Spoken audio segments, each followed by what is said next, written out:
நாம் இன்று பயன்படுத்தும் மின்சாரத்தை ஆங்கிலேயர்தான் முதலில் கண்டுபிடித்தனர் என்று பலரும் நினைத்து கொண்டிருக்கிறோம்.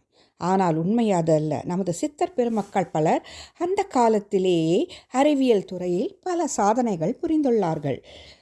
இரும்பை தங்கமாக்குவது, கிரகங்கள் மொத்தம் 9 என அறிந்து, இப்படி பல சான்றுகளை அதற்காக கூறலாம். அந்த வகையில் சுமார் 9,000 ஆண்டுகளுக்கு முன்னரே மின்சாரத்தை கண்டுபிடித்தவர் அகத்தியர் எனும் சித்தர் ஆவார்.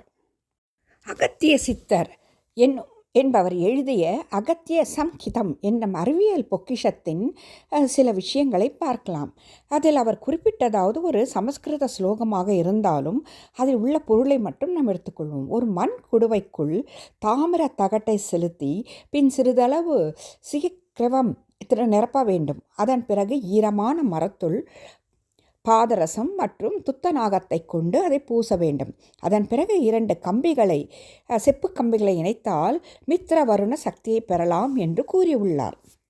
இப்போது நாம் அகத்தியர்தான் மின்சாரத்தை கண்டுபிடித்தார் முதலில் என்பதை தெரிந்து கொள்ளும் வகையில் அதை கண்டுபிடித்து கூறிய திரு கிருஷ்ணாஜி எனும் பொறியியல் மாணவரை பற்றி தெரிந்து கொள்வோம். 1891 ஆண்டு கிருஷ்ணாஜி தமது துறையை சார்ந்த அறிவை மேற்கொள்ள விரும்பினார். அதற்காக அவர் ஜோஷி என்பவரின் உதவியை நாடினார். அவரிடம் பழமையான ஆவணம் ஒன்றை கொடுத்து அதில் உள்ள கருத்தை ஆராய்ந்து செய்து கூறுமாறு வேண்டிக் கொண்டார். அந்த ஆவணம்தான் அகத்திய சம்ஹிதம் எனும் அறிவியல் பொக்கிஷம் ஆகும். ஆவணத்தில் உள்ளவை சமஸ்கிருத எழுத்துக்கள் என்பதால் சமஸ்கிருத வல்லுநரான திரு புதே, டாக்டர் MS புதே என்பவரை அணுகினார் கிருஷ்ணாஜி. அதை படித்த புதேயிற்கு ஆச்சரியம். மிகப்பெரிய அறிவியல் சார்ந்த கருத்துக்கள் அதில் இருப்பதை அவர் அறிந்தார். உடனே அதை பொறியியல் வல்லுநர் ஹோல் என்பவரிடம் கொடுத்து மேலும் ஆராய சொன்னார். கிருஷ்ணாஜியும் ஹோலும் சேர்ந்து அந்த ஆய்வை மேற்கொண்டனர். சமஸ்கிருத சொற்களில் இருந்தபடியே அவர்கள் ஒரு மின்கலத்தை வடிக்கும் முயற்சியில் இறங்கினர். அப்போது அவர்கள் சிகிக் திரவம் சொல்லுக்கு பொருள் புரியவில்லை. பின் அது ஒரு மயிலின் கழுத்து என்று அறிந்து மயிலின் கழுத்து நிறத்தில் உள்ள காப்பர் சல்ஃபேட்டு தான் அதனுடைய பொருள் என்று அறிந்தனர். பின் மின்கலத்தை வடிவமைக்கும் பணியை மேற்கொண்டார்கள். சில மணி நேரங்களில் மின்கலம் தயாரானது.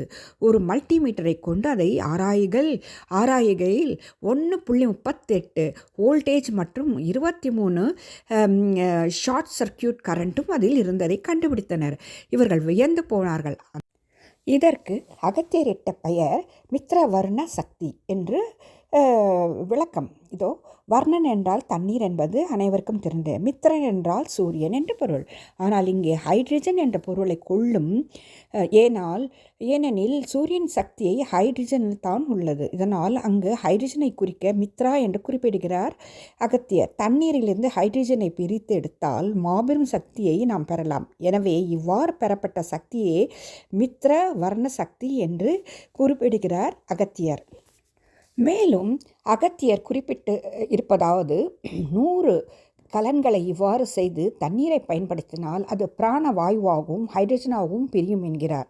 இந்த ஹைட்ரஜன் மிதக்கும் தன்மையுடையது எனவும் இதை பையில் அடைத்தால் பறக்க பயன்படுத்தலாம் எனவும் தெரிவிக்கிறார். அது மட்டுமல்லாது இதே அகத்திய சமஸ்கிருதாவில் நமது நவீன கால எலக்ட்ரோ பிளேட்டிங் என்று சொல்லக்கூடிய அதே முறையை தெளிவாக விவரித்து செயற்கையாக தங்கத்திற்கு சாயம் பூசுவது எப்படி என்று குறிப்பிட்டுள்ளார் நம் அகத்தியர். இவ்வாறாக வேதியியலும் இயற்பியலும் அக்காலத்திலேயே நம் தமிழர்கள் கண்டுபிடித்தார்கள் என்பது அறிகிறோம். நன்றி, வணக்கம். எங்கள் சேனலை சப்ஸ்கிரைப் செய்யவும். நன்றி, வணக்கம்.